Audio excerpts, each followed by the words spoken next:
Bonjour et bienvenue dans la suite du tutoriel sur les bases de la saison 6. Donc là nous en étions arrivés dans la phase 6 à la création, donc un système qui vous permettra de facilement positionner vos éléments.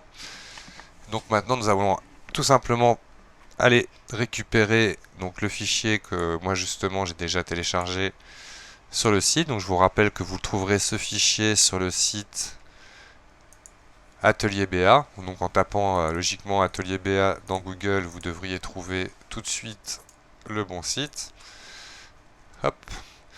Et donc dans téléchargement, vous pourrez aller récupérer la fourmi Max 2013.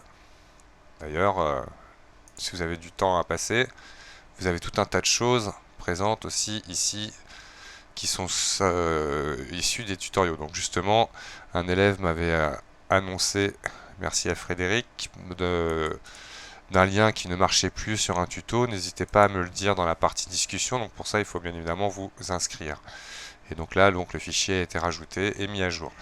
Donc aidez-moi à faire vivre aussi cet endroit. Donc une fois que vous avez récupéré ce fichier, donc je vais vous montrer, je vais le retélécharger juste pour vous montrer. Je rentre ici, je télécharge le fichier. Une fois qu'il est téléchargé, je vais tout simplement glisser de Google Chrome ou sinon du dossier dans lequel je l'ai téléchargé pour le mettre dans ma scène ici et ouvrir le fichier. Donc dans un premier temps, on va désactiver l'affichage TeX que nous avions mis pour le rendu rapide avec l'outil de capture de fenêtre. Donc là, je vais tout simplement revenir dans un affichage réaliste et supprimer le plan qui est derrière. On voit que le plan n'est pas sélectionnable, tout simplement parce qu'il est gelé. Donc pour ce faire, je fais clic droit, dégeler tout. Et comme ça, je peux sélectionner mon plan et le supprimer. À partir de là, j'appuie sur Z, je reviens sur ma fourmi. Et tout simplement, donc, nous allons maintenant commencer à éditer nos pivots. Alors pour ce faire, je retourne comme dans le tutoriel précédent dans le menu hiérarchie et affecter seulement pivot. Nous allons donc faire attention aussi à certaines choses en fonction des façons qu'on a utilisées pour créer notre boîte. On verra que le Z n'est pas toujours aligné dans le bon axe. Dans 3D Studio Max, le Z représente la hauteur. Donc on imagine par exemple pour le corps, la hauteur là part vers l'arrière.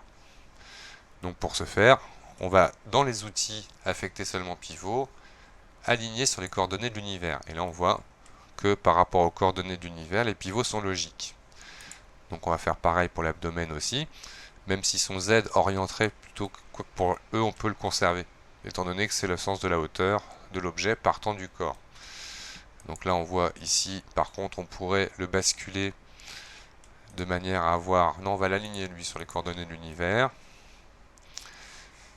Donc vérifions ce que ça va donner. Est-ce qu'il ne va pas avoir des bugs? Autant le faire sur tous, aligner. Et on tournera comme ça sur un axe coordonnées univers logique. De toute façon, au local, il utilisera son propre pivot. Voilà. Lui aussi. Lui, aligné sur les coordonnées de l'univers. Alors là, il nous le fait à l'envers. Ça, c'est dû à l'option du miroir. Donc on va faire une rotation du pivot. Logiquement, l'objet ne devrait pas suivre. Donc là, il y a un petit bug que l'on va corriger en retournant l'objet ensuite. Ouais, là c'est un peu étrange. Voilà. 180 degrés. Je me retrouve avec mon pivot comme celui-ci. Alors on pourrait s'amuser des fois à faire d'autres choses. Alors là, logiquement, il n'y a que le pivot qui devrait bouger. Parce que là, il y a un petit bug. Là, on affecte seulement l'objet. Et là, on affecte seulement le pivot. Donc, hop. Je vais le retourner de 180 degrés pour qu'il soit... Vous allez comprendre pourquoi tout à l'heure. Et ensuite, modifier l'objet. 180 degrés. Voilà. Ok. Une fois que ça c'est fait, je vais ensuite positionner, donc pourquoi pas se mettre dans une vue gauche L au clavier, correctement mes pivots. Donc là il s'agit du pivot de cet objet, où on va voir qu'il il était pas mal positionné, mais je vais le rapprocher un petit peu ici. Lui on va bien le laisser à l'intérieur du corps. À chaque fois, vous voyez, je prends bien le planaire X, en fait YZ, pour pouvoir le positionner là où je veux faire ma rotation. Lui je vais utiliser la fonction centrée sur l'objet et le mettre un petit peu au niveau des pattes.